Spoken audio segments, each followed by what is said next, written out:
the original name of God.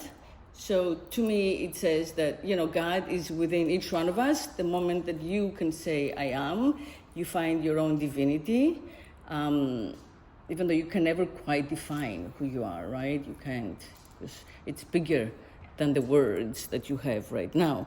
But so when Moses goes, that's in the Old Testament, when Moses goes to God and asks and gets the 10 Commandments and asks, who shall I say sent me? Who do I tell the people that you are? God tells Moses, tell them I am sent you. So that's the first name of God we have out of I guess thousands by now. So it's that letter near. This is my Kundalini name. So when I completed my study of Kundalini, Yogi Bhajan gave me a name, and it's Nirbe, which is in Sanskrit, and it means fearless.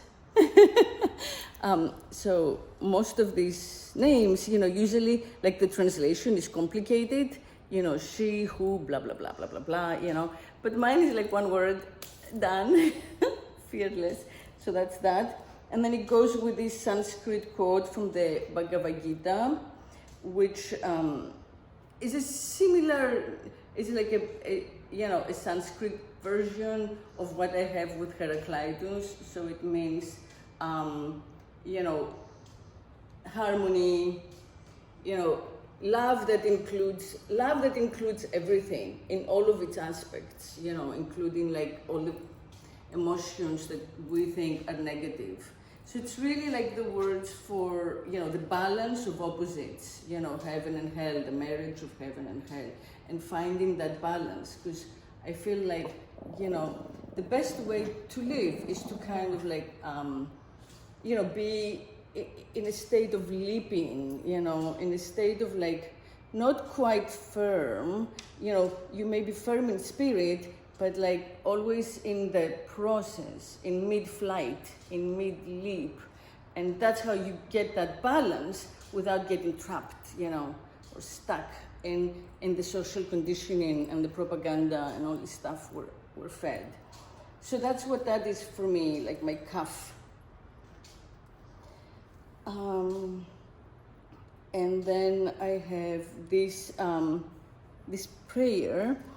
This prayer is a very particular prayer. It's written in my mom's handwriting, and it addresses a saint, a beautiful angel, who has been sainted only on the island of Lesbos, where I was born. And he, the icon kind of appeared out of clay on a rock, or out of something not clay, earth. It was the earth. And there was a miracle, which I won't explain now because that takes a lot of time, but that face saved the people from the pirates. And it's always slightly wet and slightly, tearing. And it's the likeness of a man's face in the stone, but it's a soft stone, so it looks like clay.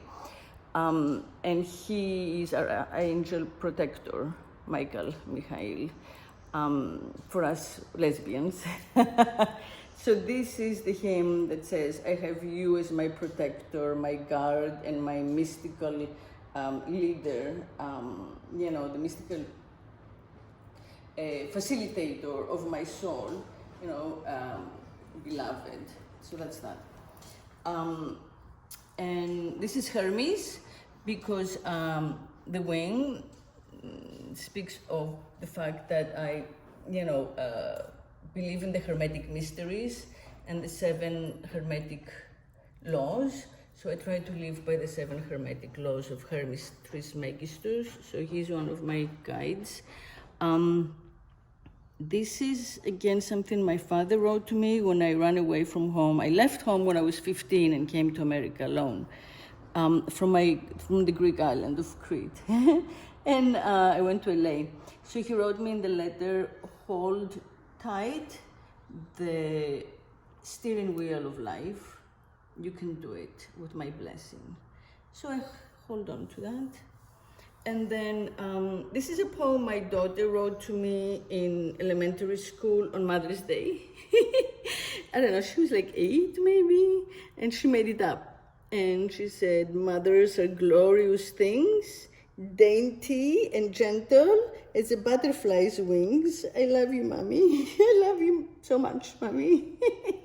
So necessary. This, hold on. Let's see, before we move to the final one, who's like, you know, my ultimate William Blake, I have these things here to share. So I have to see them first. This is another version of the tripartite, three-part goddess.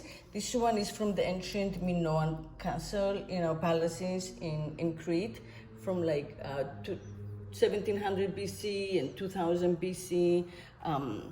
And again, you know, below and above and on earth.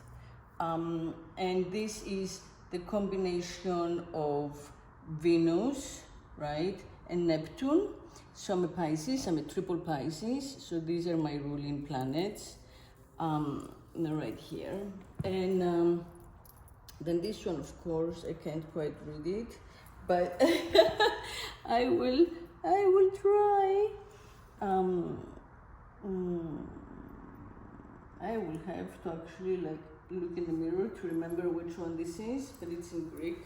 This one I love is one of my favorite writers and one of my heroes, William Blake, because he combined writing and art, as I like to do in my work. I don't feel that like if I'm an artist, I'm not a writer, or if I'm a writer, I'm not an artist. And this separation, this modern separation of media, as if the words, logos, and the images, and the sounds, audio, podcast, shouldn't be one and the same. To me, it's all the same, one message, one art practice. And he wrote prophetic works.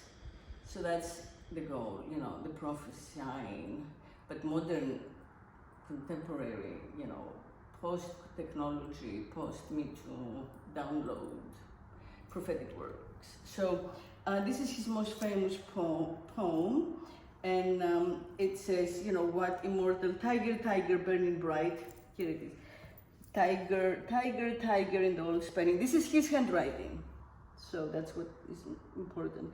Tiger, tiger burning bright in the forests of the night, what immortal hand or eye dare shape thy fearful symmetry?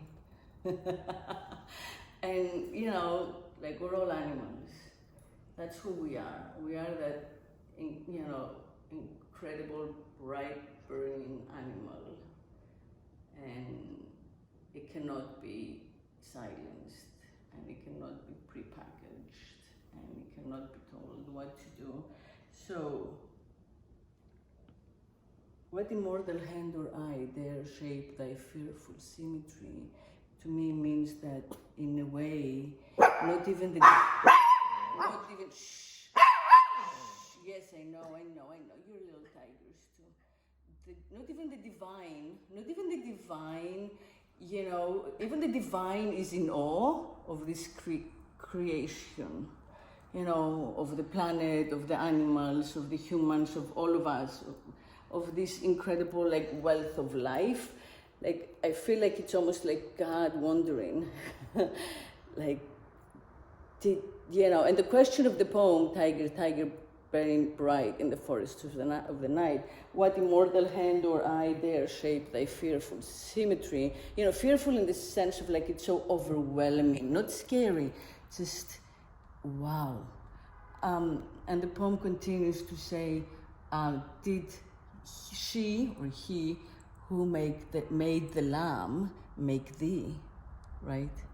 So it's the same energy, mother energy, made sheep and lions and wolves and tigers and you and me.